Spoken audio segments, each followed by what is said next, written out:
everyone, my name is Miss Peanut and I'm going to tell you a story called Mr. Strong by Roger Hargreaves. This story is about Mr. Strong, the strongest man in the whole wide world, the strongest man that ever has been and probably the strongest man that ever will be. Mr. Strong is so strong, he can not only bend an iron bar with his bare hands, he can tie knots in them. And Mr. Strong can throw a cannonball as far as you and I can throw a tennis ball.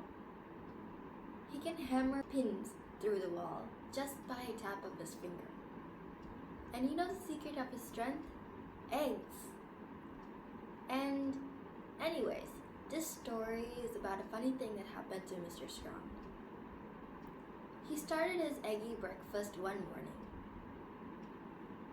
He started with eggs, followed by eggs, and to finish, guess what he was having? Eggs.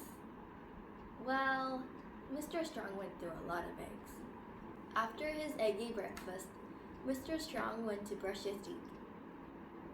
But he brushed his teeth so hard that his toothbrush broke, and he accidentally squeezed all the toothpaste out of the tube.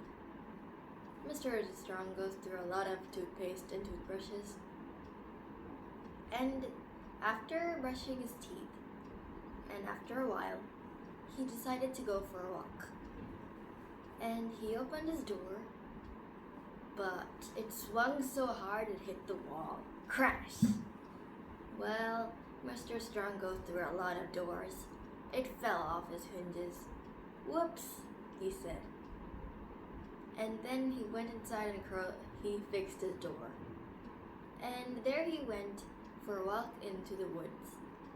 He wasn't looking where he was going at some point, and he walked straight into a tree. Crash! If you and I had walked into a tree, we would have hurt our head. But Mr. Strong?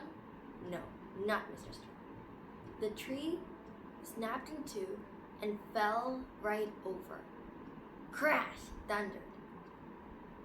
Whoops, said Mr. Strong. Mr. Strong continued walking into a town. He was crossing the road, and again, not looking where he was going, he went crash bang into a bus.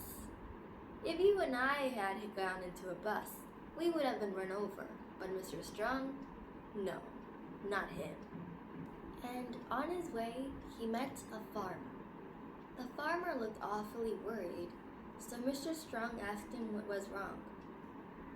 My crops, it's on fire, said the farmer. Fire? Then to put it off we would need a lot of water, said Mr. Strong. Yes, but the nearest water is in the river that is a little farther off. How can we ever do it? He said. Mr. Strong looked around. He saw a barn. Is that yours? He said, pointing to the barn. Yes, but can I use it? Mr. Strong asked him. Yes, but why? But before Mr. Strong could answer, he went off.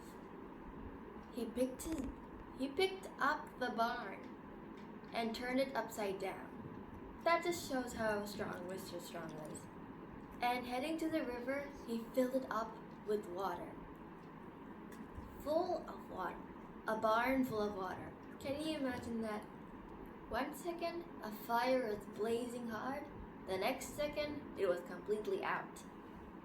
Wow, said the farmer. However can I thank you? He asked. Well, there's one thing, said Mr. Strong. Oh, what is it? Asked the farmer. You are a farmer, and since you're a farmer, you would have chickens. Yes, said the farmer, I do have chickens. And if you have chickens, that means they would lay eggs, right? Do you have any eggs? He asked. Yes, I do have a lot of eggs. Can I have some? Mr. Strong asked. You can have as much as you can carry. And then Mr. Strong walked home, carrying a basket full of eggs with just one finger. And for lunch, You know what he was going to have. Eggs, followed by an egg or two, and to finish, can you guess what he was having? Ice cream! Haha, you would have never guessed that. The end. Thank you for listening to my story, and, well, I'll see you again another time. Bye, thank you.